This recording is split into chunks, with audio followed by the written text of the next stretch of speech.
Well, farcical isn't a strong enough word to describe some of the spending decisions at Ontario's government-owned utility. Several executives at Ontario Power Generation have been fired after an audit revealed huge bonuses were being doled out and hundreds of thousands of dollars spent on moving expenses when the agency was supposed to be downsizing. Mike Drolet is looking into that for us tonight.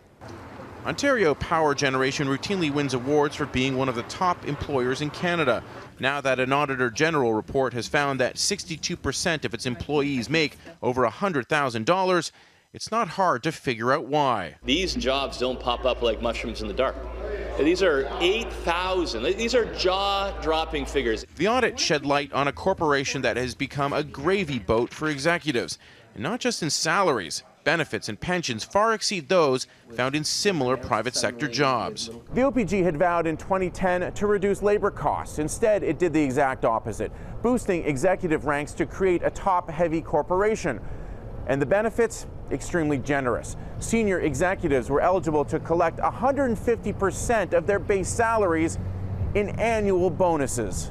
And the free spending wasn't just for the executives. Over 500 employees make over $50,000 a year in overtime.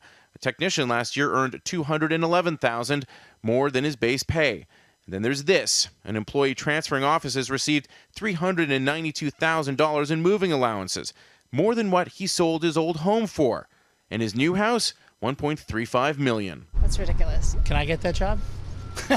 The OPG and the government take very seriously the audit has set the ruling Liberals on their heels.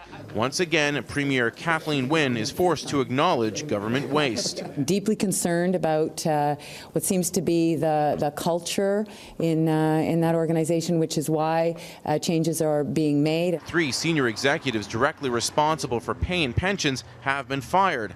And Ontario's energy minister says bonuses will be cut by 10%. Not enough, say critics. It makes you wonder, especially when you see a lot of these claims, they are systemic. They're being passed off like it's no big deal. And if it wasn't for this Auditor General's report, this kind of thing would continue. You have to wonder if this is going on in other Crown corporations. BC Hydro has similar issues. High salaries and bonuses funded by taxpayers.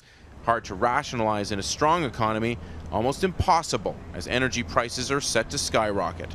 Mike Drolet, Global News, Toronto.